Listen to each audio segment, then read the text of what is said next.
Yeah, I think now with this whole development, I think you're going to see a lot of bigger movement, decentralized AI coming. That's the next thing. Which is already a thing. Yeah, for like tokens like Filecoin and stuff like that, where you just store data fully decentralized, I think those will become more essential moving forward. Mm-hmm.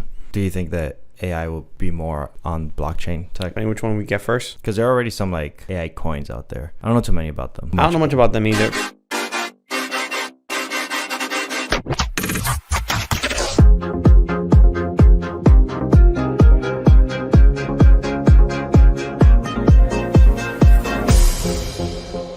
Welcome back to another week of Sometimes Crypto. Your favorite crypto podcast. What? The Unscripted Crypto Podcast, I guess. I don't know. Something like that. We forgot today. It's been a very active weekend. But before we get there, by the time this comes out, happy Thanksgiving to those who celebrate Thanksgiving. Happy Thanksgiving. Happy Turkey Day. Happy Turkey Day. Hopefully you guys are getting your faces stuffed with food. William's like, I'm going to pause. He's like, pause. Alrighty then. Yeah. Like Alex said, very active weekend. Lots of stuff happened. Where do you want to start? That's a good question. There's so much. There is a lot. Where do you feel most comfortable starting? I can care less. What do you think the audience would like to hear the most? We want to talk about our Sam? Our Sam. But not that Sam. Nope, not Bankman-Fried. Altman. Sam Altman. Tell us what's going on with Sam. So Friday, the board of directors met over basically a little board meeting. A little board meeting for OpenAI. And what did they decide to do? They decide to get rid of Sam Altman from being the CEO of OpenAI. They got rid of him. That's wild. Do you know why? The biggest artificial intelligence company out there, pretty much. Fire their CEO. It's like, okay, well, they're doing great. Why get rid of him? That's the question. Right? So there's this thing that's been going around, conversation about AGI, which is artificial general intelligence. Mm-hmm. And the working theory is he got kicked or booted because of his opinions on that specific type of technology. At least this is from what I saw. This is a guy named Daniel Miesler. Mm-hmm. Sorry if I mispronounced that, but we do that here a lot. Yeah, we do that a lot. He seems like he's pretty deep into the AI space, and he wrote a post talking about AGI and that's part of the reason that the coup took place. And they booted Sam. But they booted someone else also. Didn't they? No. I thought it was another guy. The other guy resigned. Oh, he just left. Yeah, after Sam was fired, he resigned shortly after. Mm-hmm.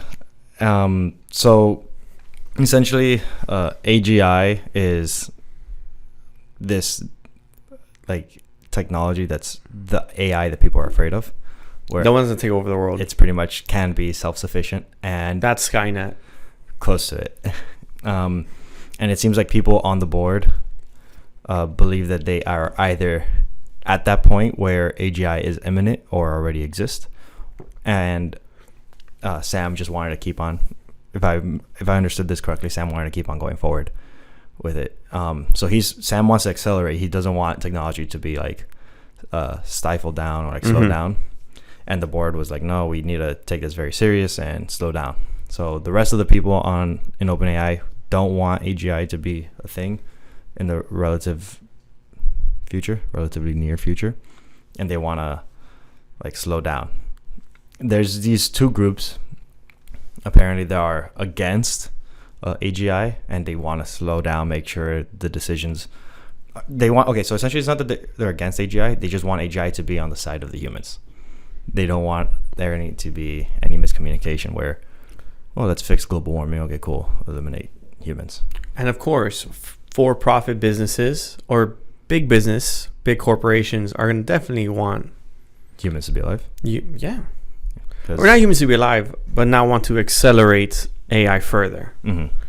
Because of that fear. Yeah. So there's these two groups. There's the existential risk community, and there's the effective altruism community. They're more or less similar in the fact that they both want betterment for human society, but they have like slightly key different opposing viewpoints. But pretty much in this whole debate, they're like kind of on the same side, and that's the group that is against Sam and against AGI being, because essentially the existential risk community, or the X risk community, is afraid of any threat that can pose to be existential for human life, versus the effective altruism, which is like they want to help as many people as much as possible. So that's why they're like similar fields. Yeah. And AGI seems like it's not going to be easy to control once it's out there. So you said that something else happened to Sam after he got kicked out? Yeah. So after he was outed of OpenAI Friday, this is the timeline that follows.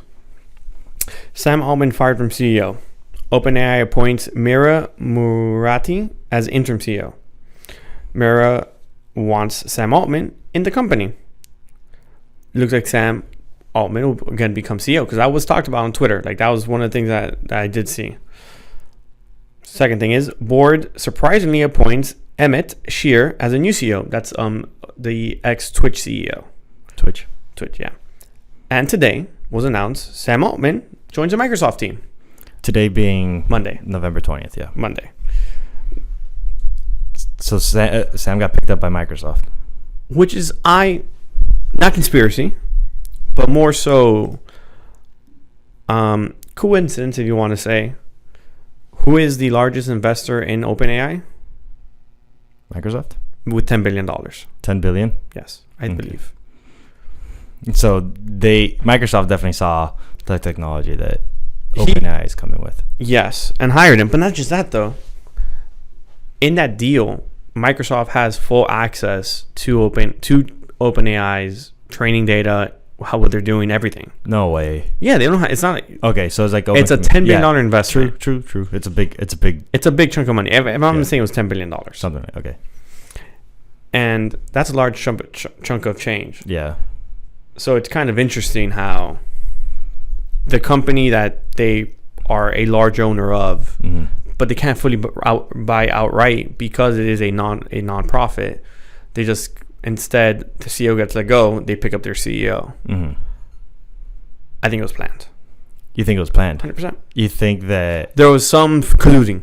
There was something there to get Sam out of OpenAI, the nonprofit organization, on his Microsoft, where he can work for-profit organization, a for-profit organization where more capital, more resources, and he's gonna have his own subdivision in there. Doing what? Working on what? AI, AI research for Microsoft, with full access to the OpenAI team, everyone, and database. That's actually, I was not aware of that, but seeing how that's the case, Microsoft can definitely make large improvements very fast in their whole division of artificial intelligence. So this came from Satya Nadella, which I believe is the CEO of Microsoft. I'm gonna double check that right now. Satya Nadella. Yeah.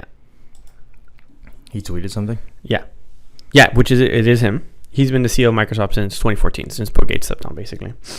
This is a tweet from him. We remain committed to our partnership with OpenAI and have confidence in our product roadmap and our ability to continue innovation with everything we announce at Microsoft Ignite. And in continuing to support our customers and partnership, we look forward to getting to know Emmett Shear and OpenAI's new leadership team and working with them. And we're extremely excited to share the news that Sam Altman and Greg Bookman, together with colleagues, will be joining Microsoft to lead a new advanced AI research team. We look forward to moving quickly to provide them with the resources needed to their success. So, Elon, who was originally partnered up with OpenAI early on, he was an early investor, which he later stepped away from because they were moving away from the nonprofit, how Elon wanted the open source and all of that. He tweeted below that. Now they will have to use It's covered. Damn it. But he said he tweeted below that, and he tweeted below a couple other tweets from Microsoft and the whole. Yeah, he was adamant, like vocal about the whole thing going on. Well, the thing is, he never wanted OpenAI to be code closed source and for profit, because his fear was what large companies can do with AI itself. 100%. Yeah. If society wants to really move forward, and we don't want to see the end of freedom or human civilization, or like just straight up, I feel like AI has a very big potential of creating like a big faction of like Nazis, essentially. Yeah, whatever. So many things that could go wrong. All the problems you can see with AI within closed doors definitely happen. Can happen for sure. Exactly. So AI definitely needs to be open source. It needs to be as decentralized as possible, because of the fact that like if one entity has like any sway as to what gets outputted from that AI, then it could have drastic impacts on the world. Yeah. Elon is of the faction of slowing down progress. Yeah. He wants to make sure that any decision that gets made is thought of thoroughly, so that we don't see the adverse effects that can happen that are quite devastating. And I think this ties into the whole crypto spaces, where you're going to want the database to be what? Open source, fully decentralized, information not handled or swayed by one group or another. Yeah, because it's not just the code. Now that you bring it up, it's not just the code of the AI. It's also the information that it will be receiving, that it has to work off of. If just one organization is providing information to the AI, then that could also affect what gets outputted, even though the code itself is pretty neutral. Yeah, but I think it's a little not coincidental that he took colleagues and everyone else from OpenAI to Microsoft. Wow. It was very big news. I actually had someone even text me like right on Friday evening. He's like, "Have you seen what's going on with AI? This is big news." Like, I don't even know like what's to come of all this. Hopefully Microsoft doesn't become too super empowered. Does it become Skynet? Yeah, it's quite literally on the way there. I mean, especially if that AGI thing is real and has been created. Artificial intelligence that does not need or can replace human intelligence is quite terrifying. I mean, it just depends how big the training data gets, right? Yeah, I don't know exactly the nuances of artificial general intelligence, but it seems like there's a lot of fear, like within the people at OpenAI. Not even within the people, just within. I'm gonna say within very intelligent people who understand what it means, or what the potential outcomes can be. Yeah, the potential outcomes are quite existential. Yeah, but that's a thing. Which is in itself just crazy, and a lot can come from that. Microsoft already has an AI that's built into Bixby. Bixby, Samsung. Yeah, Bixby, Samsung. My bad. Bing. Bing. Yeah, it's part of OpenAI. It was. Oh, they were pulling from OpenAI. Yeah, but now they're gonna have their own. They're gonna have their own software. Wow, that is big news. Yeah, I think now with this whole development, I think you're gonna see a bigger movement. Decentralized AI coming. Mm-hmm. That's the next thing. Which is already a thing. Yeah, but like a bigger push, like even for like tokens like Filecoin, stuff like that, where you just store data, fully decentralized. I think those will become more essential. Yeah. Moving forward. Mm-hmm. So, you think? Do you think that AI will be more like on blockchain tech? Depending which one we get first. Because there are already some like AI coins out there. I don't know too many about them. I don't know much about them either, but I don't think it's just. I don't know about if it's the coin itself. It's more so what information it's getting, and what restrictions and limitations does the code already have? Mm-hmm. Like, what are its guidelines? Yeah, because I remember there being like heavy like that was the first thing people were looking for when OpenAI first came out. Like it was like, oh, okay, what is it going to say? What is it not going to say? Yeah. And people put the test, and then it got to a point where now, which you can still make it do certain things. You're able to make ChatGPT assume it's a fictitious scenario. It will still give you either the response or touch on subjects that if deems either inappropriate or threatening in some way, or like stuff like that. Like I remember for whenever you asked it about Sam Bankman-Fried, or you gave it information on Sam, it wouldn't generate anything after it. It would just be like, I cannot touch on this. It's an active trial, or there is possible just wrongdoing. Like criminal activity. It's like, we're not doing it. Yeah. So like in like hypothetical, if you're like a student trying to see what crimes or like an investigator trying to get into the mind of a criminal. Like trying to say, it wouldn't do it. It wouldn't. Unless you put it in a way where it deems it that it's a fictitious world or scenario, then it might. Yeah, like even though your actual objective is for general good to try to catch an active criminal, it won't, because then it will think that it won't generate an outcome because it will think that you might conduce harm for yeah. And then you got to go into like the prompt engineering side of things. Where there's a whole pretty much profession coming up through this new technology. Like, how can we put in the right information to the AI so that we could get the best possible response from it? Yeah, but that's that. In the AI world, that's pretty much sums up what's been going on, which is a lot. It really is. Yeah, I mean, that could be whole separate topic on its own. Oh, for sure. Do you feel comfortable moving into some cybersecurity news? What happened in cybersecurity world? So something happened that has never been happened before. That's never happened before. We don't know how to word today either. It's never been. It's done. Another week of no wording. I gotta practice some writing, I guess. There is this ransomware service called Blackcat. It's also known as Alpha V or Alpha V. It's pretty much just ransomware. And for the first time ever, they attacked a very big corporation. Have you ever heard of Meridian Link? No. So Meridian Link is a cloud-based technology company that enables banks, credit unions, mortgage lenders to provide consumer reporting agencies it's a loan decision software. Pretty much generates loans for financial institutions. Blackcat generates a loan themselves, or? Yeah, so it's like pretty much loan origination system. Okay. Yeah. So this hacking group, ransomware called Blackcat, attacked Meridian Link. Oi.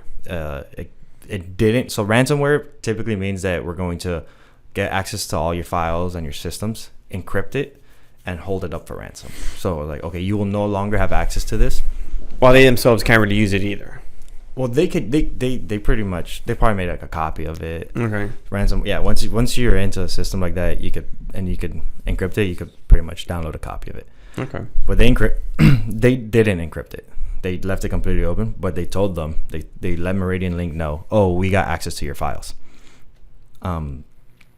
This happened November 7th when Blackcat supposedly got access to the stolen company data. Now, the SEC, Securities Exchange Commission, has a few months ago, like I think it was around May, added some things to some articles that they said, okay, if you're a publicly traded company and you get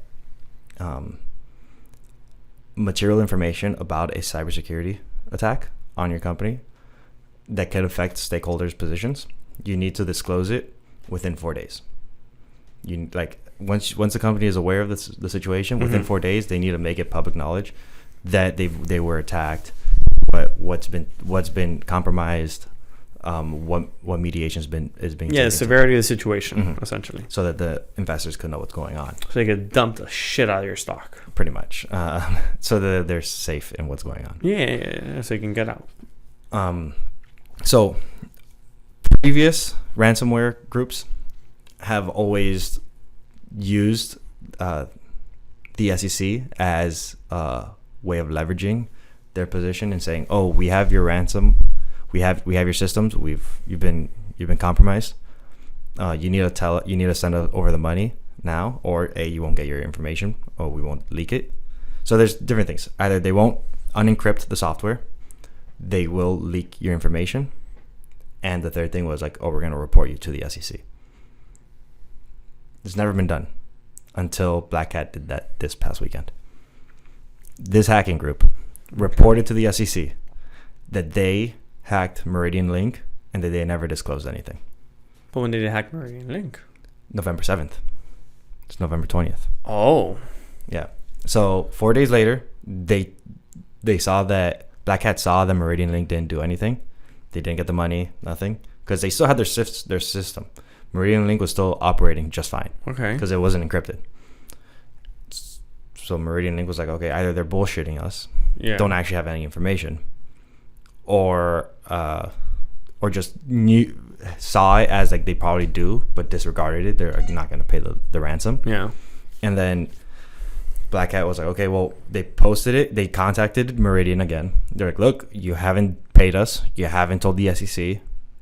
If you don't do either or, we're gonna leak your information and we're gonna okay, like go to the SEC. They actually did it. They did what? Blackcat reported the hack to the SEC, but they didn't leak the information. They haven't leaked the information. Do they really have the information then? I believe they do. They have the information from what was told. Do they? I haven't seen the information myself. I'm not saying you did, but I'm saying it's kind of, if you're holding the bullet, if you're holding the gun. Yeah, so they have a website that they post the information, like all their all their ransoms. Yeah. And according to the article, let's see when they posted it. Oh, okay. So here's a nuance about the whole SEC thing, where the company needs to report it within 4 days. That clause was updated in May or so, but it doesn't take effect until December 15th. So the SEC doesn't really have any like. We'll get into that now, but jurisdiction to push this right now because it hasn't been. Yeah, say like, oh, they're out of compliance because they. Yeah. But like, if something's been in place already, like, why not start taking action? My thing is, do they really have the information? Yeah, the threat that they would leak. So yeah, threat actor listed the software company Meridian Link on their data leak with a threat that they would leak allegedly stolen data unless a ransom was paid within 24 hours. It's been 7. It's been more than 7 days. It's been more than 24 hours. It's been what? You said the 7th? Yeah. It's been 13 days. We're not investigators here, by the way. Yeah. So I mean, the big news. So this article came out on the 15th. It's 5 days ago. So I don't know if they've actually leaked the information or not. But the big news was that they actually that the hacking group actually reported themselves to the SEC, because that's never been done before.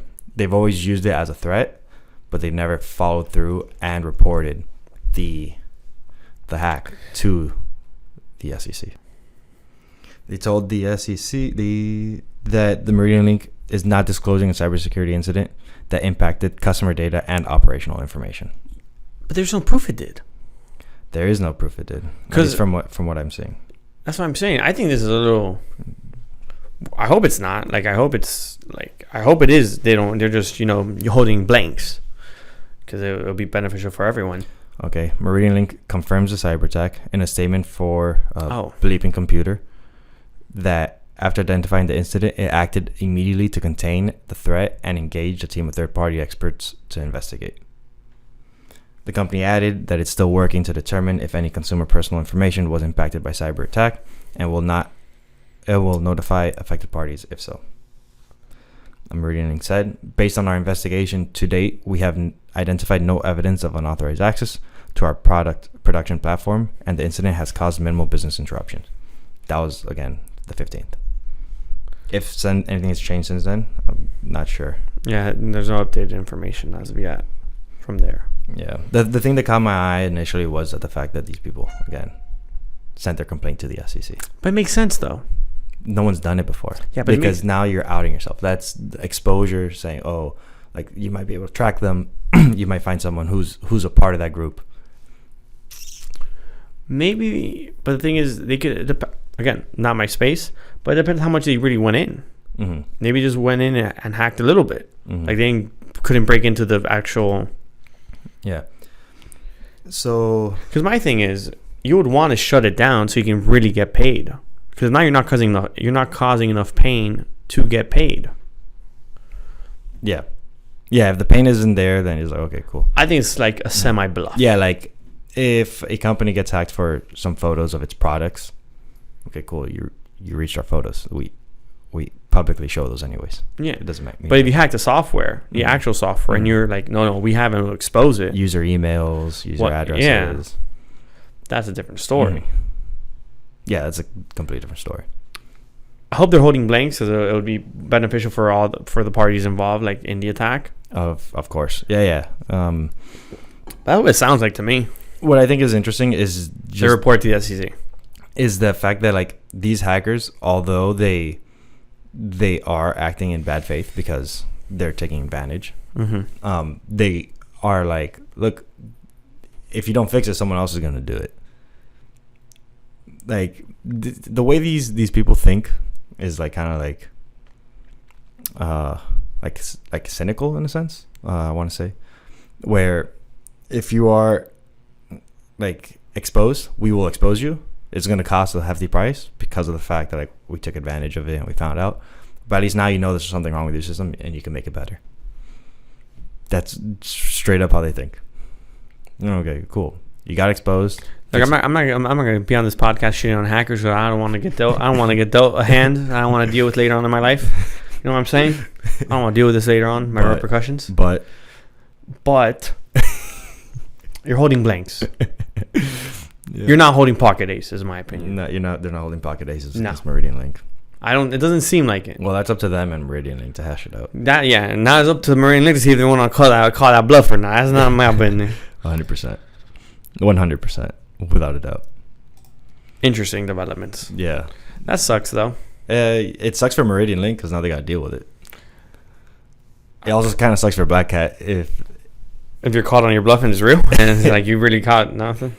Yeah. And you someone exposed yourself now. But that ransomware has been around since 2021. Like that form of a... Yeah, that specific code has been around since 2021, and it's the most active one right now.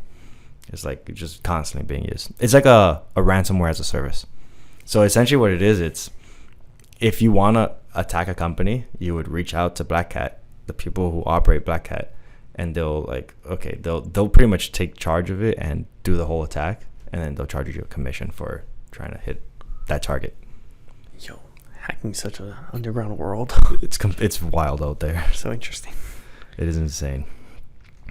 But yeah, I think also like the interesting part that's important to know is that now that I wasn't aware of before is that publicly traded companies are required to disclose material information within a 4-day period, which is good for for investors who are investing in the companies.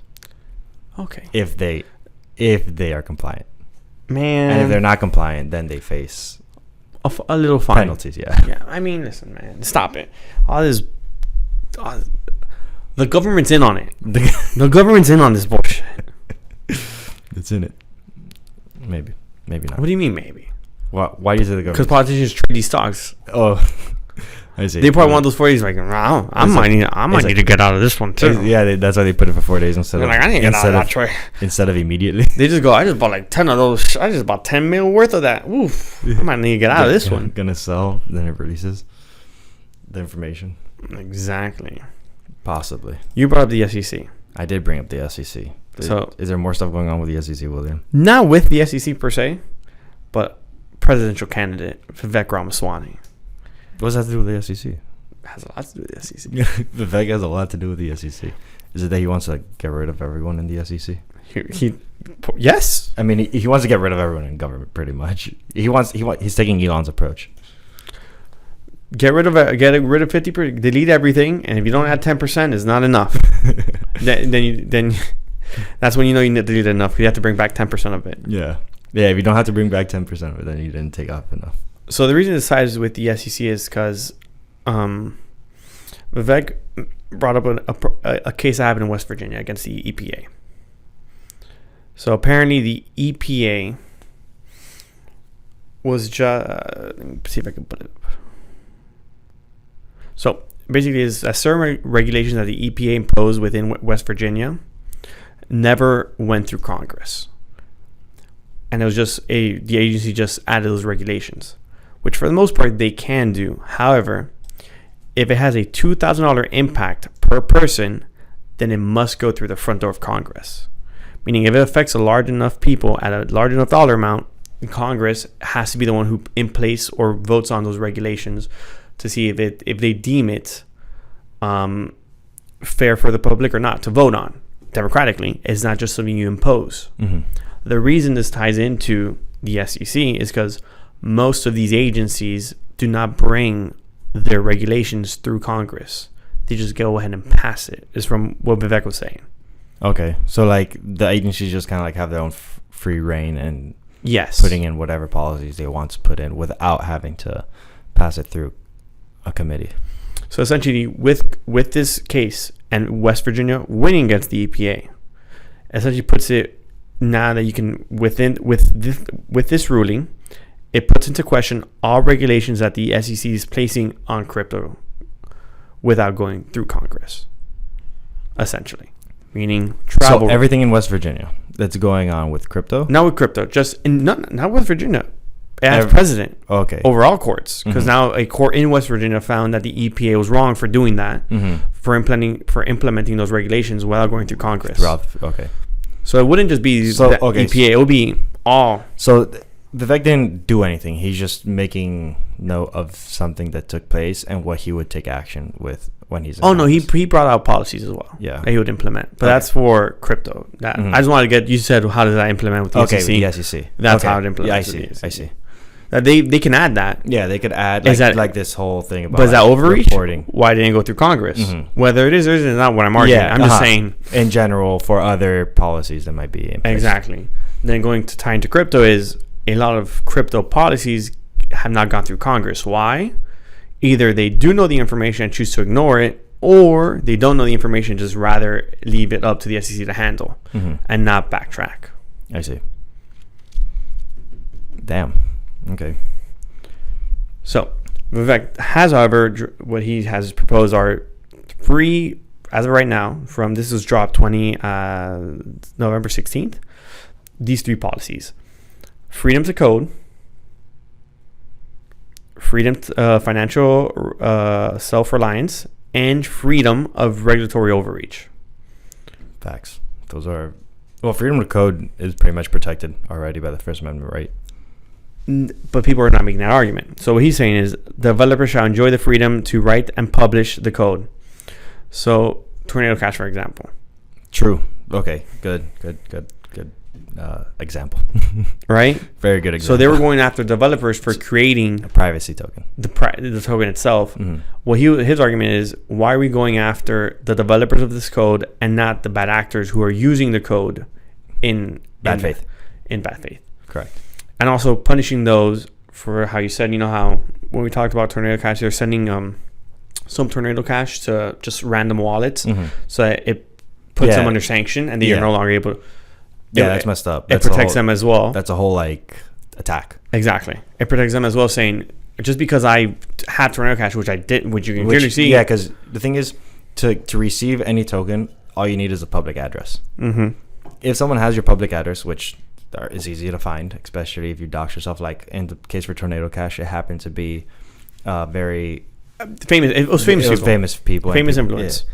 So they all got sent tokens just for the sake of that whole like vulnerability in terms of like, oh, you're exposed to this money laundering thing that was going on with Tornado Cash. But that they had nothing to do with it. Yeah. So there is no reason for them to face any prosecution or freezing of assets or anything because they're not bad actors. Exactly. The people who made Tornado Cash are also not bad actors. Yeah. It's the people who committed that conspiracy. Exactly. So he was basically saying for that first one, freedom to code is we should not go after developers. We should not go after the people who are just victims of the crime. You should go after the people who do commit those crimes. If stealing is stealing doesn't change. If they steal your wallet, either it be your key phrase with passwords or your actual like wallet, it's not the wallet maker, credit card holder. It's the person who took it, who stole it. Absolutely. So that was his whole point, to not prosecute or go after those people. For sure. Okay. Yeah. That's very good. Like stance on the whole code is freedom, code is your right. Yeah. So on his second policy was freedom to financial reliance, self-reliance. Just financial self-sovereignty. Okay. So he goes, users should enjoy the freedom to be financially self-reliant and independent. Essentially, when he was making the point here is, if you want to go ahead and use Bitcoin only, and we add, or not we as the United States, we as in the people decide that we're going to accept it and use and transact with it, that's on us.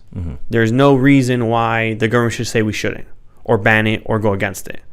He goes, if anything, it adds more validity to the fact that the politicians are afraid of Bitcoin versus accepting it because they know that the dollar itself or fiat currencies are not financially suitable in long-term use. Like it's just continued to be devalued. Yeah, but they devalue it because it gives them the ability to invest in what they want to invest in, i.e.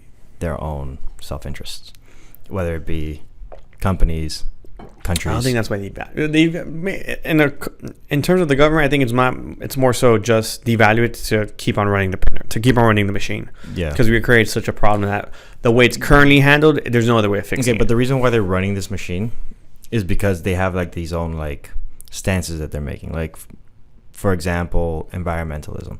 Like some people say, oh, we need to give subsidies to companies that are producing solar panels, but these solar panel companies might be almost bankrupt, like not with sound financial plans, and they might even also have stake in these companies. So they're okay, cool, we're gonna create a subsidy for these, and that comes at the taxpayer's expense. They print out $1 billion or $500,000, gives it to these as subsidies. But those companies have to pay those loans though. If it's a loan, yes. If it's a subsidy, no. I think so. No. So like the way, there are government backed loans. I'm pretty sure I have to pay that because it's more so. Is it not like the government's just investing in you? We expect this to be paid back at some point. No, not necessarily. Sometimes the government could be like, or they're paying for the service for themselves to use it later on.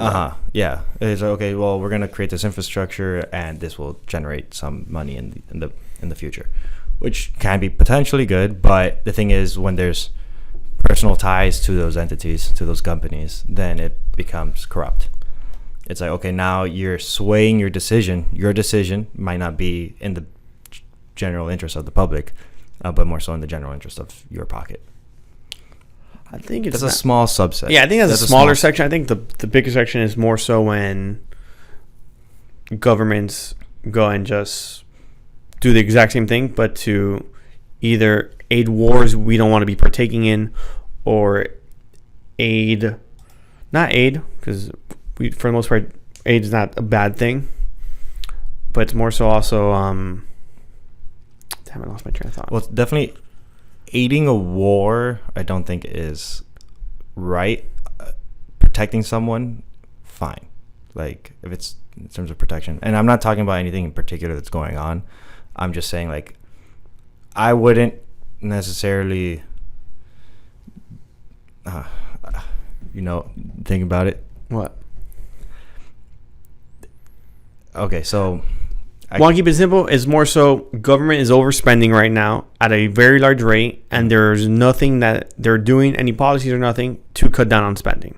They're just continuing to spend, and we just currently don't produce enough at the rate we do to sustain that spending. I think that's a way easier way of saying it. 100%. Yeah. Well, again, not because we don't want to, just because it's a larger, more difficult conversation, and neither one of us have had the time to truly research either the one going on in Israel and nor the Ukraine one, which at this point, I think most Americans don't want either one. No, they don't want any involvement. They don't want involvement in either one at this current point in time. And then you said there was a third. Yeah. Also, policy. what he also said with that freedom one was freedom for sovereignty, for financial resolve, self-reliance. For self-reliance was, if you want to hold crypto and you want to only hold Bitcoin, great. You want to hold on a wallet, great. You lose your password, on you. That's on you, 100%. Don't come crying to us. Oh, for sure. That's on you. For sure.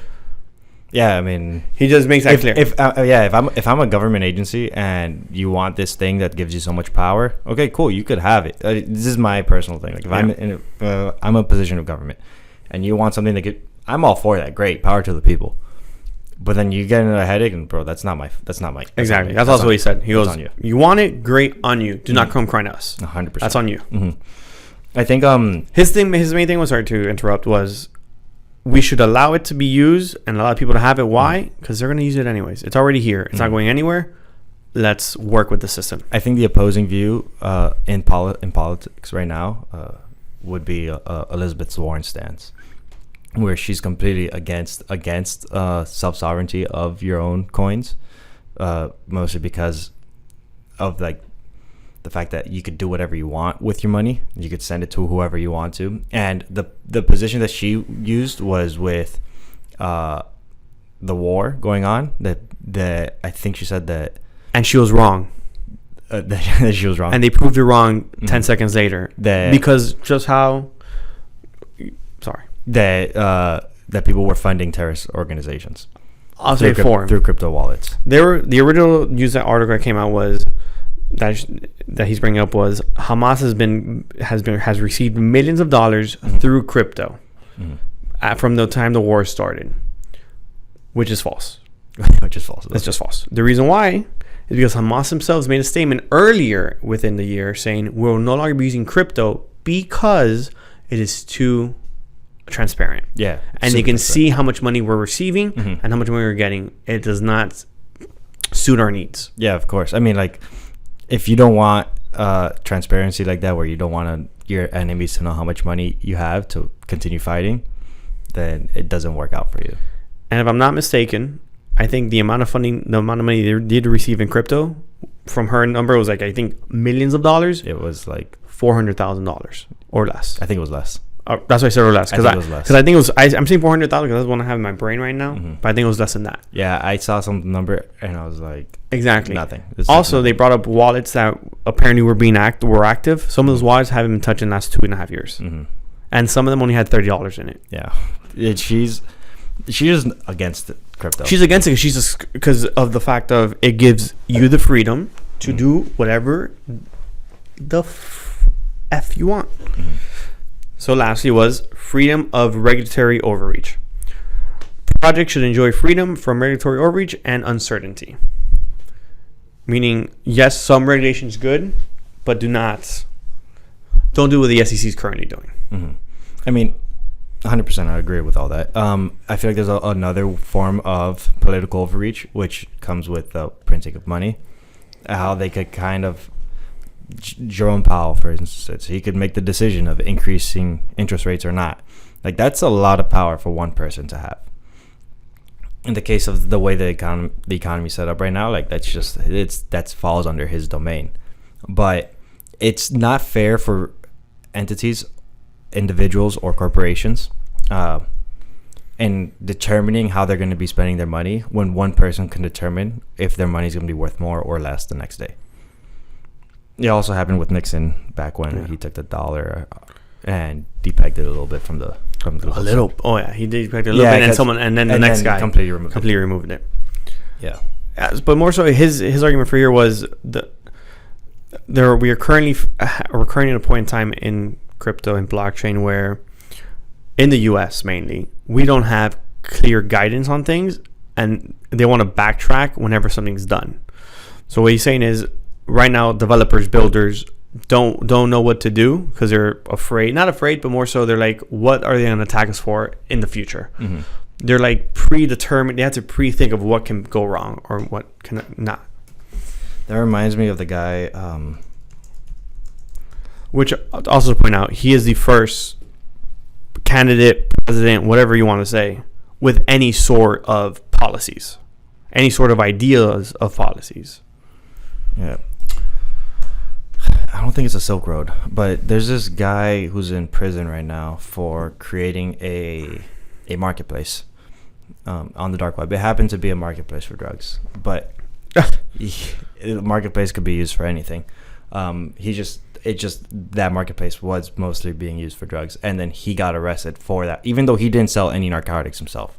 He just created a marketplace. He just created a marketplace, and the people selling stuff on it were narcotics.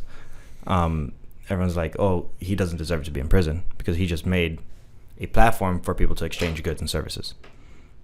Just so happened those goods and services were of illicit materials. So there's people who are advocating for his freedom, and I wish I knew his name. I should know his name. That's more interesting. That's a little different. I can see the arguments for people who say he shouldn't. I can see the arguments for people who say he should. Because like if the only things being traded there are illicit materials, then that's.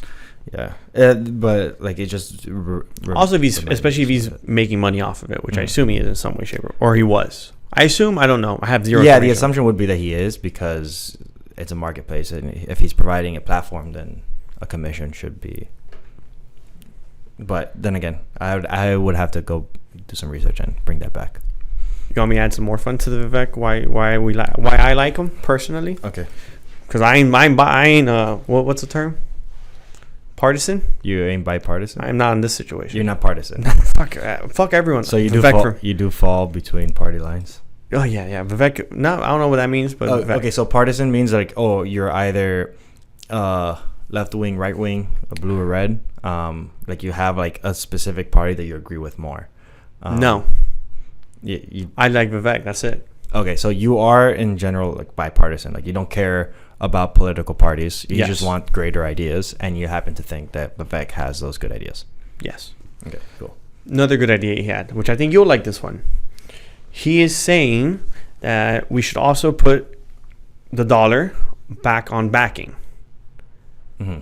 But what he said was it should be on a multiple asset backing, meaning not just gold, not just silver, not just Bitcoin. No, he said it should be multifaceted with hard assets. Mm-hmm. He also said currently where Bitcoin is, it can't be Bitcoin. Like Bitcoin's volatile. Bitcoin can't be part of it just because it's too volatile. But he can't be part of it. No, not right now. It's too volatile. Mm-hmm. It goes well. Is it though? Yes, because it's volatile compared to the U.S. dollar. It's volatile compared to every other asset.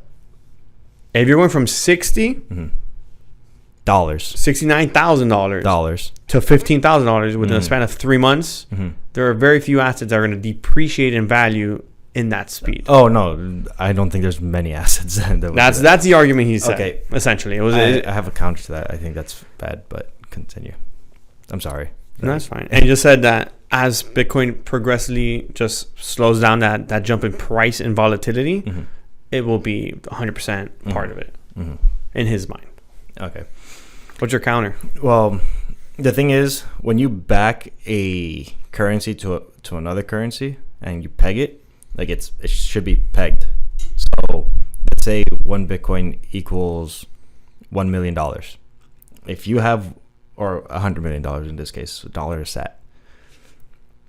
If you have 100 million Bitcoin, then you could print out $100 million. That's it. It's backed. There's no fluctuation there. There is though, because it's traded all around the world. There's different prices everywhere else. Correct, but those would be on fiat-based currencies that could always be printed. At that point, it's not. The nominal value is irrelevant. I'm not sure because that's what happened with gold though. They always adjusted gold prices. That is okay. So that is the issue with the government part of the thing, where the centralized agency, in this case the government, printing out the dollar, can choose how much it's going to be printing against its asset. Yeah. if there's a fixed price, then there's a fixed price. It's just the government's reliability on keeping that price fixed. Yeah, but we wouldn't be able to.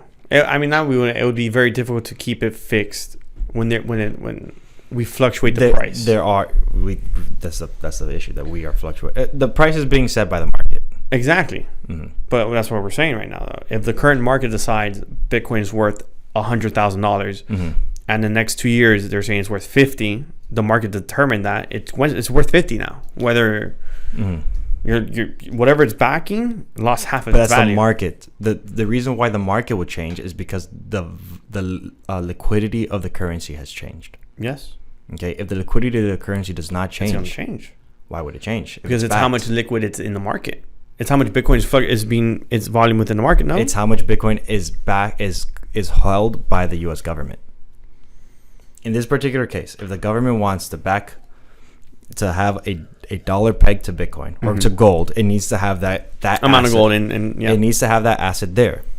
If you say one gram of gold is 1 ounce of gold is $2,000, whatever. That means that the government has a power to print 2,000 according to its standard, saying $2,000 per ounce. Yeah. If the government chooses to change that standard, that's where it loses its trust, its reliability. It's like, okay, cool. Now this is what happened with Nixon. It's like, oh, Nixon changed the price of gold from, I think it was $1.70 to 87 cents or something like that. It's like they could print out more gold, they could print out more dollars per gold that they have. So that devalued the dollar. If the Bitcoin that they have is fixed, they could devalue or increase the value of the dollar by changing the amount that they have in liquidity out in the market. But if they don't change it, then it's pegged. That's strictly pegged. There is no volatility in the US dollar sense because the government is not changing the currency. Yeah. That's why I don't necessarily. I do understand where he's coming with in terms of having various assets, because that's diversifying risk. Because, okay, cool. The government can have, let's say 100,000 Bitcoin. The government can hold 100,000 Bitcoin. But if market starts changing and people want to liquidate coins for some tool or some other asset class, then it could potentially devalue the dollar, because now you could buy other things with that dollar, because someone's going to be willing to trade that dollar for the interchange rate of Bitcoin that the U.S. government holds. But if the market's asking for something else, that's strictly market. That's not volatility within USD and gold and Bitcoin. So I guess going back to it, the volatility will come from other asset classes, other things, companies, procedures, tools, other things, versus just one asset, which is why I agree with at least I don't think it's a bad idea to have multiple things backing the dollar. I just don't think that Bitcoin should be excluded from that. I don't know. If you just said that the price would fluctuate, if people are trading it, the price, it would cause it to fluctuate. Okay, but that happens no matter what. The prices fluctuate of things. Yeah, Alex, I'm not disagreeing with you. Mm-hmm. I'm saying they don't drop 50% or more. Okay, but the reason why it dropped 50%, or at least part of the reason that it dropped 50% or more, is because the government printed out more money that's ever printed out. I'm not talking about the dollar. I'm talking about the amount of. I'm talking about Bitcoin. Bitcoin's fixed. The amount in circulation is, but not the price that people are trading it at. Mm-hmm. That price is changed because of the liquidity of the U.S. dollar. It's not just the U.S. dollar. It's not just the U.S. dollar. That's correct. It's all the market. It's everyone who's buying and trading it. Mm-hmm. It is everybody that's buying and trading. So I'm saying the more people who buy and trade it, if there's less demand or more supply in whatever situation, it will cause the price to fluctuate more. I mean, yeah, that's a given. I'm just saying that I'm not disagreeing or agreeing. I'm just saying it's a 50% drop would affect the value of the dollar currently if it changes price within the rest of the market, even if ours is fixed. Mm-hmm. If I still have Bitcoin and I could go to my bank and get Bitcoin, because that's part of the thing with gold was you can go and get gold instead of having a dollar. Mm-hmm. It changes value because it's not worth around the world that. Mm-hmm. Yeah, no, that's for sure. That's exactly that will happen. Like, that's a thing. Yeah, that's it. Cool. But you know who? But this is a great segue. Mm-hmm. We like Vivek. I like that. But I was gonna segue to the. Okay. I wanted to like close that off with the policies and like the values that you do care about. That at least that I think you would care what about. values? Like in terms of like what it is that you do like. About? Like, because you brought it up to me. You're like, I think there's something that you'd like how Vivek wants to change what's like have the U.S. dollar be no longer a fiat currency but backed by multiple assets. Power to the people. Yeah. Autonomy. It's complete self-autonomy. Yeah. Having hard money that is actually worth something versus a piece of paper that's printed out. No, 100%. Yeah. And you said that you wanted to segue into someone else who just won. Their election. A big race. Yeah. Apparently who also they said that would not win. Yeah, he was the underdog. Boy's a little wild. Who are we talking about? Who are we talking about? The new president. President-elect. President-elect of Argentina. Milei. I forgot his name. Milei? Andrew Milei? Is it? We just messed up for that man. I know his last name. I don't know his last name. I know his last name. I don't know his first name. Jeez Louise. Milei. Javier Milei. Javier. That was a terrible segue for him. We gave him bad PR. Give bad PR. But he is 110%. I like his aesthetic. His aesthetic? Yeah. He's a wild boy. He is a wild boy. He wants to get rid of everything. He's worse than Vivek. He's worse than Elon. He is also worse than Elon. Worse in a good sense. I don't know about that. Maybe. We don't know yet. It was like maybe. We don't know yet. All I know is Argentina was in a bad spot. It really can't get too crazy. It can't get too much. It can't get worse than where it is, really, monetarily. Mm-hmm. Oh, yeah, worse no. There's no way. Not monetarily, at least. No shot. With what? Over 100% inflation? Inflation Yes. in a year, 2 years? Yeah. That's insane. So what is it that this guy wants to do? Get rid of everything. Like, literally, I saw in an interview. Not an interview. He goes, Ministry of Defense gone. Okay. Ministry of Agriculture gone. Ministry of this guy. Bro, he wiped out like 10 ministries in 10 seconds. He got rid of everything. He's like all these agencies gone. Get rid of them. But he's super crypto forward. He wants to have a Argentinian backed peso by Bitcoin. Oh, he wants to back the Argentinian peso by Bitcoin. Yeah, that's what he told me. Yeah. Javier Milei received about 56% of the votes. Solid win in the election. Yeah, it's a solid win. 6%. That's 7%. That's all you need. That's solid. But I love the way he talks about the lefties. The lefties, bro. He just shits on them so funny. He's the social. I'm gonna play it. The socialist, guys. Yeah, because he won against a socialist. This is what he said.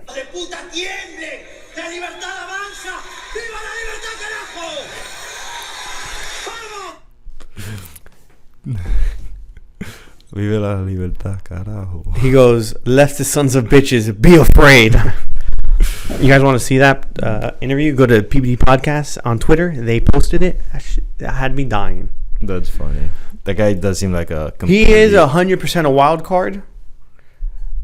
But it's like, what is left for them? But a wild card. Yeah, I mean, like, okay, so I have about 143% inflation rate. For Argentina, that's what I see here. When you have inflation that bad, I don't think you care what who's in office. There's not much you can do. You just want something that's different, in hopes that things get better.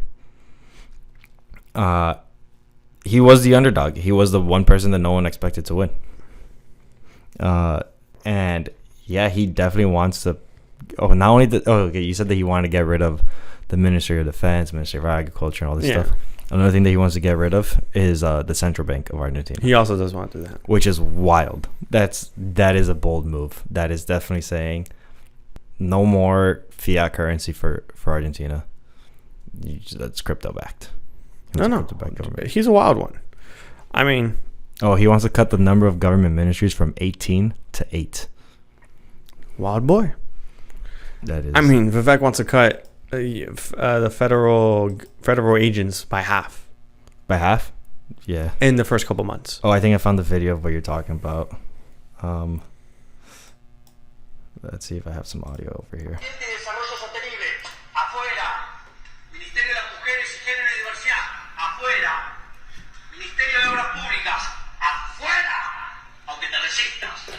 It says even if you resist, you're going out. Yeah, he's just like, everyone's out of here. But bad or good, I think it's irrelevant here. It's just see what happens. Yeah, for sure. It's definitely radical. It's definitely something. Oh, and it looked like a Bitcoin. The minute he got elected, Bitcoin skyrocketed. Yeah, like it went straight. Altcoins kind of took a little dive. Bitcoin went up. Yeah, I mean, he wants to get rid of the central bank. He is the second pro-Bitcoin president the world has seen. Got Nayib Bukele. Yeah, but that's a small country. That is small. I mean, Argentina is bigger. It's bigger, but Argentina is a economic powerhouse. Is it? It was. It was. Oh, that's what we're saying, though. Mm-hmm. When it was doing good, without before its two defaults, it was a powerhouse in terms of economic prosperity. Mm-hmm. It's just after it, went downhill. But ideally, if he can, economically speaking, put it back on the map, it has a bigger impact on Bitcoin than what El Salvador did. Absolutely, yeah, because El Salvador is quite literally an ant compared to all the other countries. Exactly. For El Salvador is more so like a Hail Mary. It was like I mean, this is a Hail Mary for them. Yeah, at this point. Also, you're not wrong. You're also not wrong. I feel like that's part of the big reason why America definitely doesn't see Bitcoin as a. We need Hail Marys. Yeah, because we don't need it. If a lot of people see it as risk, or I mean, also our politicians are dirty slime bags. Mm-hmm. I mean, who aren't? But that's my other thing. Why I like Vivek so much? He's the only one that's not a politician, and you want to compare him to the rest of them. Mm-hmm. Yeah, to just all of them. Just all of them. I mean, that's the same argument people had with Trump when he was running for president. He wasn't the politician. I feel like putting it into like synonyms, not synonyms. Like comparing one into the other. Contrasting. Yeah, comparisons. This guy Javier Milei kind of seems like a Trump-esque, like super better wording, loose mouth. But he can word things more. He's definitely much more articulate. Yeah. He's just also very open about what he's saying, just like how Trump did not care about what he said. Just Trump's good points, whatever good points he would make or did make when people liked him, I didn't like him. He just didn't properly articulate them. To the rest of the people. At no point. Like he literally had. I think someone did like a review of his vocabulary, and it was like less than a fifth grader. I mean, that's me. Which communicates. It communicates. Yeah. It explains why he did so well in America. Yeah. I'm sorry. Sorry, America. You're not wrong though. Jesus. But definitely he was like the oddball out of the group. Yeah. He was the one that no one expected to win. Ended up winning. And I don't know. That's why I say it's interesting. 100%. Yeah. Let's just see how it works out for Argentina. We're gonna have to wait a couple of years to see what's going on. ETH is gonna die. I want to make that clear. Why? Because it's dog shit. Who's gonna kill ETH? Itself with those gas fees. It's self-sabotaging. That's it. That's all I wanted to say. Gas fees would be rough. Damn, man. Unstaking. Withdrawing funds from ETH is painful because you're like, I had to use ETH to withdraw this. You withdraw $100, but I have to spend $20 to do so. Yeah, that's not sound. But big weekend for crypto, like we said. Big weekend for crypto, AI, a little bit of everything, politics. Yeah, a little bit of like the most important things right now. Hope everyone out there is buying your coins before this bull run really gets off the ground. Yeah, bull runs. It seems like it's gonna start picking up. We're there. We are there. That's not financial advice, but I mean, no, but it's not inaccurate. It's not inaccurate. Damn, this is an interesting Twitter page I just found. What's a Twitter page? Anarchism memes. Jesus. First thing they say. In this house, we believe, and I'm not saying this is what we believe. This is just the thing that I found. The state is a mafia. The news is propaganda. Democracy is a mob rule. Politics is a charade. Taxation is theft. Rights are not granted by the government. That's actually true. Rights are not granted by the government. Rights are self-deemed. You got anything else for us, William? What we got? Solana over Ethereum. That's what I have. Solana over Ethereum? Yes. Looks like there's a lot of fees right now for Where? Bitcoin. 7-day average for Bitcoin fees was in the $7 million. 1 day fees generated recently. It was close to 12 million. Jesus. It has to do with ordinals. I'm going to say it. Not financial advice. Stock up on your soul. Stock up on stuff. Everything's so related. Wow. Well, I got nothing else. You got anything interesting? I feel like I had something, but I forgot. Oh, I want to end on this. I was listening to Elon's book. Spotify cut me short. Spotify cut you short? Yes. What So happened? you can listen to audiobooks on Spotify now. That's a new feature. It's a new feature they added recently. We talked about last podcast. Uh-huh. You're maxed out per month at 15 hours. 15 hours. Yes. So you listen to 15 hours of Elon's book on Yes. Spotify. Because it's a 20-hour book, apparently. Wow. Okay. So how long does that cap last? Like 15 hours per month? Per month, yeah. And it renews every month. And it renews every month. But So you got 5 hours left on that book. Yes. I was going to buy the rest of the hours because you can top it off. You can buy some more. Okay. Want to know how much it was? 10 hours was $12.99. $12.99 for 10 hours? Yes. Damn. Spotify plans on making a killing off of that service. So I don't think it's Spotify. No? It's just the agreement they have with the audiobooks people host or the people the publishers that host the audiobooks. Yeah. I think it's on them. Oh, Because I'm pretty sure they have to like either buy per copy that people use or something. Yeah, like for that. sure. Something like that, yeah. So I think that's what it is. Mm-hmm. But I was just like, damn. But to add, Elon's not the same. Elon's not the same? He is not built the same. Oh, like he's built different. He's built different. Okay. I thought you meant like he's not the same, like he's changed over the years. He's from the book to where he is. He's changed a little bit because fame has affected that, but more so it's his motto on things is just like question everything, Mm-hmm. delete everything, bring back 10%. If you don't bring back 10%, you didn't delete enough.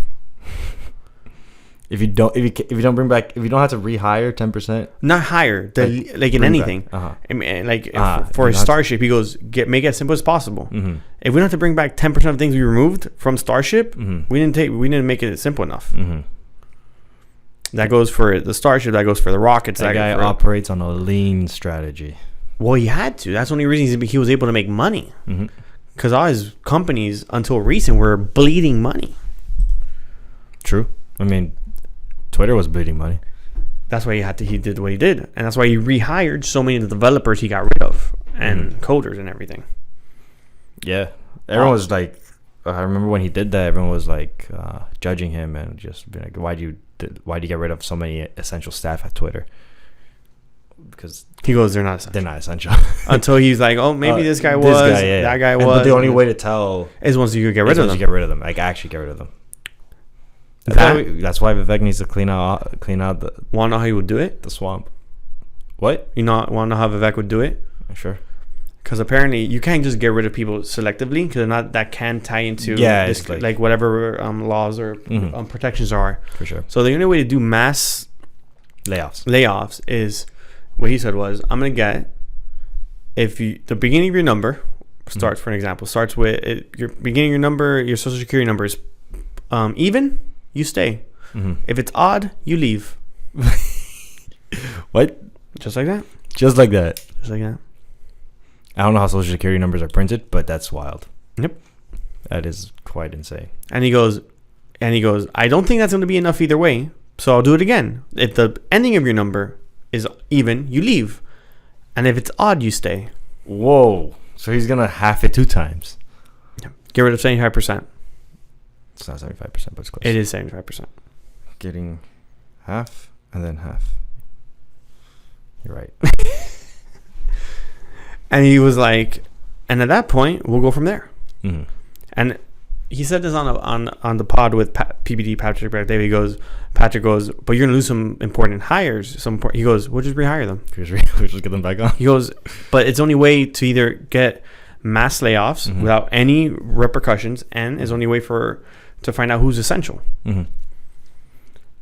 And then not only that, now you could actually get funding And get things to work. and get like Efficiently. Yeah, like actually incentivize the people who are doing the job to do it right. So, look, you will be fairly compensated for doing good work. Yeah. Interesting. But I do recommend everyone listen to Elon's book. What's it called? I have no idea. Just yeah. Bro, just look up Elon Musk's book, and I'm sure it's... I know, it'll pop up. Pretty sure. He's like, that's how I found it. Literally. Yeah. Damn, but like 20 hours worth of an audiobook is... It's really called Elon Musk. Okay, just search up Elon Musk.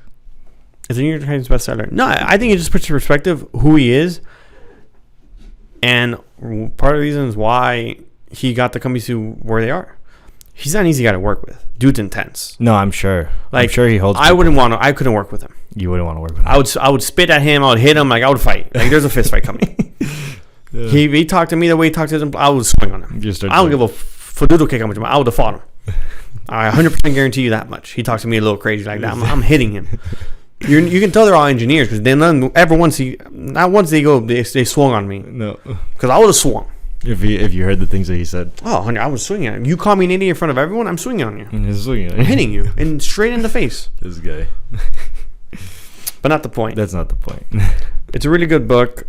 It also puts perspective on the level of person you are to get to where you like the levels of business. Oh yeah, of course. Yeah, it takes character, unique character. Yeah, to get to unique places. And and his thing was also like question everything. I don't know. I feel like we're on tangent at this point. I mean, it's just something you read or heard this week, so it's important. Yeah, it has to do with character development. All right, maybe Part of your journey. That's part of the reason why I do this podcast. It's part of the journey. Yeah, part of the reason why I do the podcast is to document like progression through time, seeing how we get better at information articulation, who we are, what we're going through, like things like that. Mm-hmm.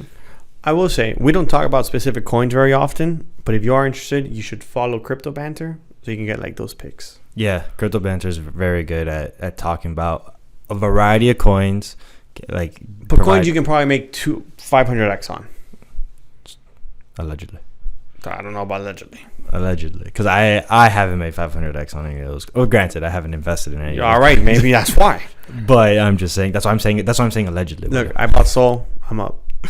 Look, I bought Sol. It's like me saying, look, I bought Bitcoin, I bought ETH, bought all these things. Yeah, but fuck ETH. So you're up. No, but I bought. Yeah, it's just all good ideas, good potential trades. I'm sure we'll have an episode where we dive in more so for what tokens.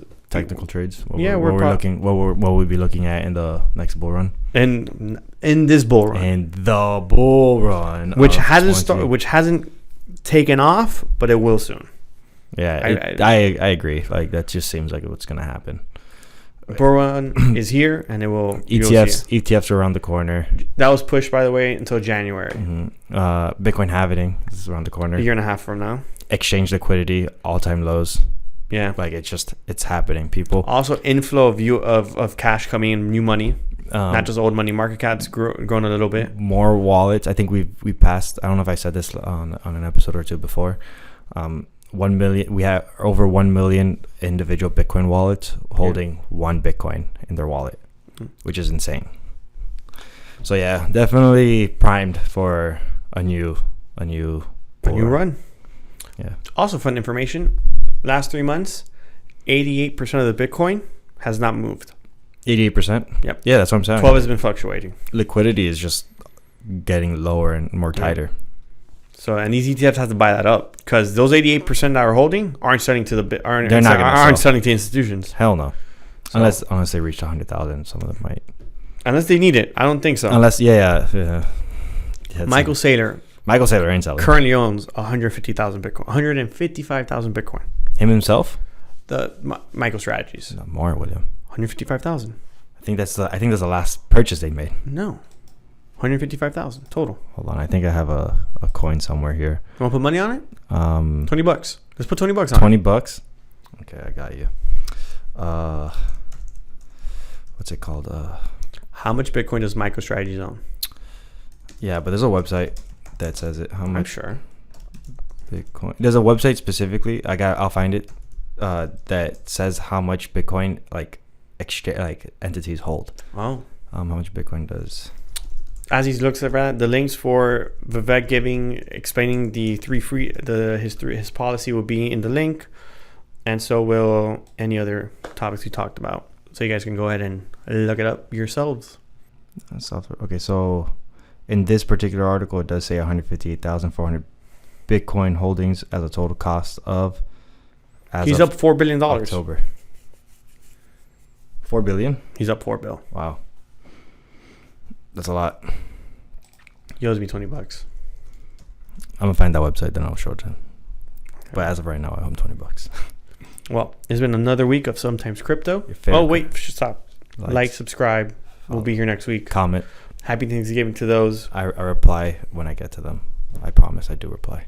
Happy Turkey Day. Happy Turkey Day. Be safe. Have a great long weekend for those who have it. For those who don't. And if you don't work, flick the finger to the boss. I hope you enjoy it even more. I don't know. Flick your finger to the boss. If you don't, if you work. If you don't. Okay, yeah, true that. Well, just call the day off. You can sign us out. Thank you for tuning into your favorite crypto podcast. Sometimes Crypto. The Unscripted Crypto Podcast. Ayo. Hey yo.